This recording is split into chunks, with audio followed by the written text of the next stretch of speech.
আমি তো মানে মানে এই কন্টেন্টের অভিনেতা, সো আমার তো গল্প জানা, তারপর আমি অডিয়েন্স হিসেবে দেখি। তো অ্যাজ এ অডিয়েন্স আমার তো বেশ ইমোশনাল হয়ে যাচ্ছিলাম, কারণ আমি যতবার দেখি বা যেভাবেই দেখি পারফর্মারের বাইরে আজকে এই প্রথম অডিয়েন্সের পয়েন্ট অফ ভিউ থেকে দেখলাম এবং দেখার চেষ্টা করি যে তাহলে ওই দর্শকের পয়েন্ট অফ ভিউ থেকে গল্পের আন্ডারস্ট্যান্ডিংটা বুঝতে সহজ হয়। না, এটা শুধুমাত্র আমার আমার যারা কলিগ তারা না, আপনারাও ছিলেন, আপনারাও দেখেছেন। সো এটা একটা অন্যরকম অনুভূতি।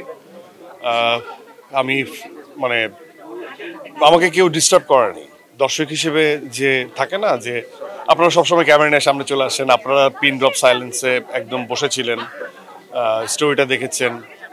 আর আমার ফ্যাটার্নিটির এত মানুষ একসাথে আমরা যখন একটা কন্টেন্ট দেখি একসাথে বসে, এবং আফটার শেষ হওয়ার পর, কন্টেন্টটা শেষ হওয়ার পর সবাই যেভাবে অ্যাপ্রিসিয়েট করলো, বুকে জড়িয়ে ধরলো, এগুলো আসলে মানে অনেক মাস বছর জুড়ে এগুলা পাওয়া হয় না, এগুলো এক্সপিরিয়েন্স করা হয় না। সো এটা আসলেই খুবই, আমি বলবো যে আমাকে মানে উষ্ণতা দেয়, মানে একদমই ওয়ার্ম।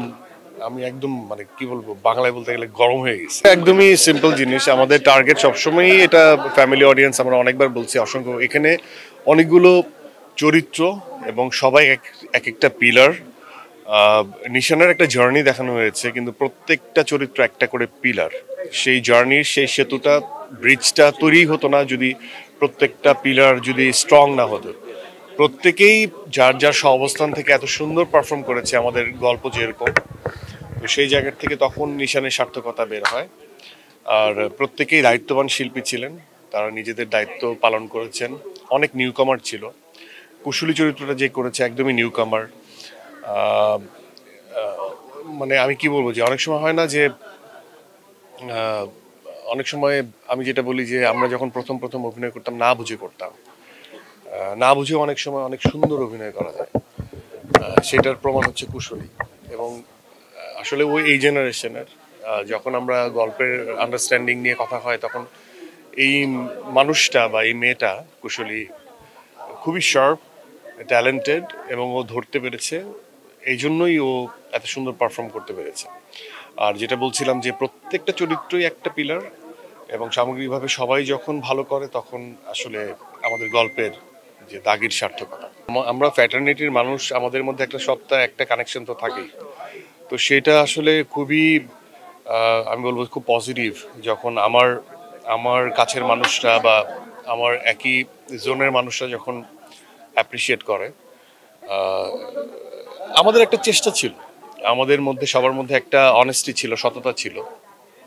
এবং আমার যেটা, আমি সবসময় যেটা বলার চেষ্টা করি বা বোঝানোর চেষ্টা করি যে আমার কিছু দায়িত্ববোধের জায়গা আছে। আমি যখন থেকে অভিনয়টা বুঝতে শিখেছি, সেই জায়গা থেকে আমি এই দায়িত্ববোধের জায়গাটা কখনোই আমার ফেম আসুক, প্রচার আসুক, প্রসার আসুক, যত বড়ই হই না কেন, আমি ওই জায়গায় খুব ডাউন টু আর্থ থাকতে চাই এবং ওই জায়গায় খুব ইমোশনালি থাকতে চাই। এবং আমার নিজেরই খুব পছন্দ এরকম, যেমন প্রত্যেকটা চরিত্রেই একটা কমপ্লেক্সিটি আছে, চরিত্রগুলোর মধ্যে ইমোশনে ভরপুর আছে। তো এই নিশানও একটা কমপ্লেক্স ক্যারেক্টার, অনেকগুলো শেডস, অনেক মানে জার্নির মধ্যে অনেকগুলো ইমোশন এসেও বাসা বাঁধে। তো এই ধরনের চরিত্র করার যেমন চ্যালেঞ্জ আছে, তেমন আমার ব্যক্তিগত খুব এই ধরনের সম্পর্কের যে গল্পগুলো, সেগুলো ডিল করতে খুব ভালো লাগে। আমার নিজের বাবার প্রতি আন্ডারস্ট্যান্ডিং আসে যখন আমি বাবা হারাই অথবা নিজে বাবা হই।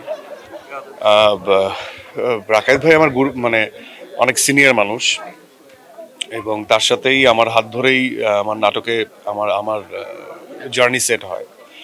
তো রাকায়েত ভাই মানে সবাই, রাকায়েত ভাই এত সুন্দর পারফর্ম করছে, এবং যে বাবাটা এই গল্পে দরকার, সেই বাবাটাই উনি হয়ে উঠেছিলেন।